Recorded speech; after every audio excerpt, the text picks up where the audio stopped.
Hi guys, welcome to Technical Tuesday. My name's Andy Dudley and today we're going to be looking at adjustments on HD36v2 band sawmill. So some of you guys may be wondering why you're getting wavy cuts, inconsistent board thicknesses. So what we're going to do is go around the machine.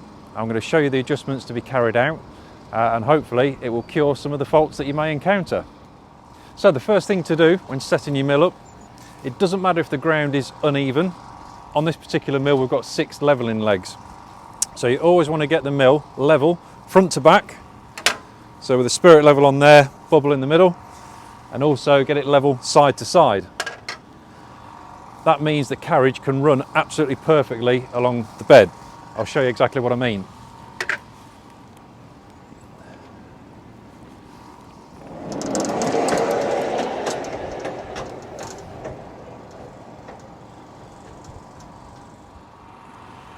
So what we're looking at here is how level this blade is with the top of the cross bunk. So the easiest way to do this is get a tape measure. We're going to measure one side from the top of the cross bunk to the blade. So here we've got 130 mil. Come over to the opposite side and here we've got 128 millimeters. So we know that this blade needs lifting on this side of the carriage. Now on either side of the mill we have an adjustment bolt here. So if we turn this nut clockwise, this picks this side of the carriage up. And likewise, on the opposite side, we have a nut here and we can do the same again. So depending on which side needs lifting or lowering, we can adjust either one of the nuts. Right, what we're looking at here is the log rest. And this wants to be 90 degrees to the cross bunks. So when you've squared off your wood and you've got your cant of wood sat on here, this is what's giving you a true straight edge. So we have an adjustment on here which is done with this little grub screw. So the more we turn that in, the more it pulls this back. So to set this up, we use a straight edge and a set square. Straight edge pushes up against the log rest and we can see straight away that we're out of square. So we've got a larger gap at the top here and it's touching at the bottom. So what we'll do now, we'll adjust the grub screw and pull this back to square. Right, we'll just turn the grub screw and bring that adjustment back to square, which is there. And then what we can do, we can lock the grub screw off with a lock nut, and that's the first log rest set. And then we'll go and do the next one. Now we've set the bed up, it's time to move on to the carriage and check some adjustments here. One of the first things to check is your engine speed. Make sure that the engine is revving flat out when you pull on the control handle. If the engine isn't running at full speed, you're going to get a slower blade speed. Again, that can lead to a wavy cut. While we're here as well, the handle that lifts and lowers the carriage, you need to check that this is actually locking into position.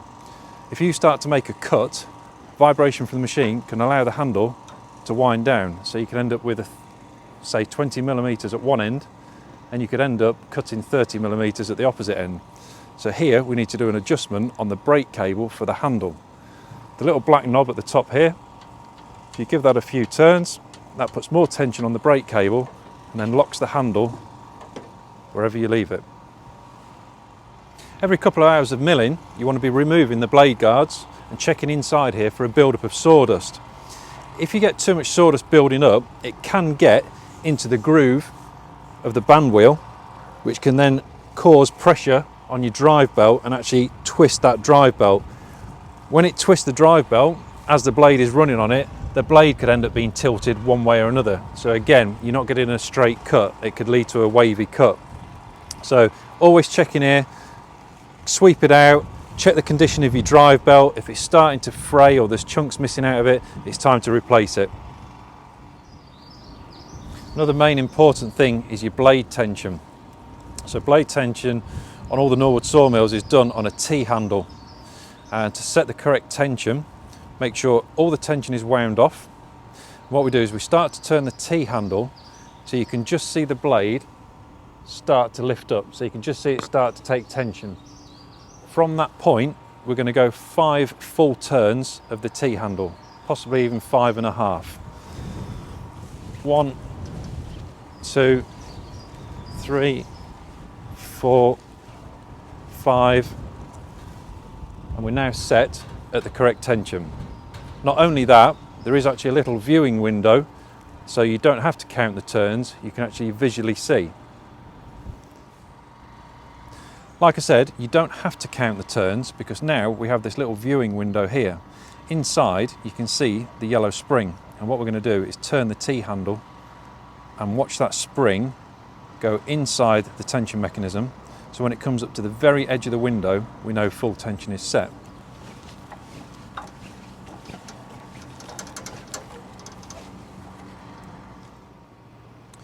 Here we're going to check the tracking of the blade. So on both band wheels there's an adjustment that can be made to make sure this blade tracks correctly. You can see here the gullet of the blade. This wants to be flush with the face of the band wheel. As you can see here, it's quite a way forward. So by being forward, it could actually be tipping this blade upwards, again, not giving you a straight cut. So what we'll do now, show you the adjustment made on this, and then you'll actually see the blade moving back to where it should be. Each band wheel has its own tracking adjustment bolt. So we have one here on the operator's side, and obviously one on the opposite side as well. By turning this bolt clockwise, it actually steers the band wheel axle one way. If you turn it anti-clockwise, it steers it back. And by altering the angle of the band wheel is how the blade actually keeps straight on the band wheel. So what we're going to do now is carry out the adjustment, and you'll see the blade moving back onto the band wheel. When we're doing the blade tracking, you should always be turning the band wheels in the direction of cut. So we're going to turn it so the blade is going that way. So we'll turn the adjusting screw, about a quarter of a turn to start with, turn the band wheel and see where the blade is ending up. Go for another quarter of a turn, keep spinning it round, and you can see that the blade is actually getting closer now to the band wheel. So we just want that gullet flush with the face of the band wheel. About another eighth of a turn. I think we're there. So now you can see that the gullet is flush with the face of the band wheel, and that is the perfect position for it to be in. Now we've done this side, it'll be a case of going around to the opposite side, checking the tracking there and adjusting it if necessary. And then I always come back to the starting side and double check this and carry out maybe one further adjustment. That's all there is to your blade tracking. So once you've set your blade tension and you've set your tracking, it's time to check your drive belt tension. So the rule of thumb on a single V-belt is 90 degrees turn with moderate force is tight enough. As you can see in this case, I can actually turn it nearly 180 degrees. So this drive belt is too slack. If your drive belt's too slack, then it's going to allow the band wheel to slip with inside the belt, and you would end up seeing the blade stall in the cut. Again, that can end up giving you a wavy cut. So what we're going to do here is adjust the drive belt tension. Drive belt tensioner, we slacken the large nut, and then we use the adjuster here to set the belt tension. Just check it. No, we can still go a bit more yet.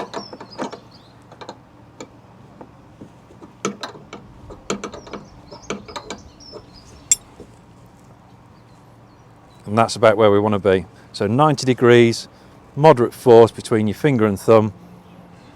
That's your perfect tension set. Just tighten up the large nut, and that's locked everything into place. Now we're going to check the ceramic blade guides to make sure these are adjusted correctly. So you want approximately 1 to 2 millimeters gap between the top guide and the blade, same for the bottom guide and the blade, and then there's a rear ceramic guide that we can have a look at in a second.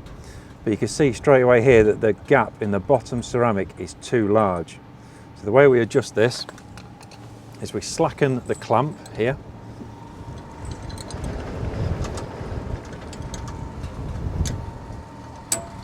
and that allows this ceramic guide to move. So all we do, I press it up, just push it down slightly so you can see your 1 to 2 mil gap,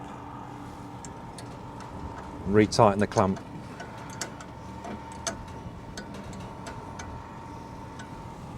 That's now perfect. if the top one was incorrectly adjusted, again, another easy way to do that, slacken the clamp so the ceramic sits down on the blade. I then just lift the blade slightly with my thumb, tighten the clamp, and then you can see you've got the perfect gap set. What we'll do now is check the rear ceramic guide and adjust that if needs be. So now we're going to adjust the rear ceramic. You can see there's quite a large gap between the rear ceramic and the back of the blade. Again, 1 to 2 millimeters clearance here. So we'll take an Allen key, slacken the guide off, push it all the way forward to the blade, and then actually pull the blade back fractionally, and that's just enough to set the gap. You can then tighten up the clamp bolt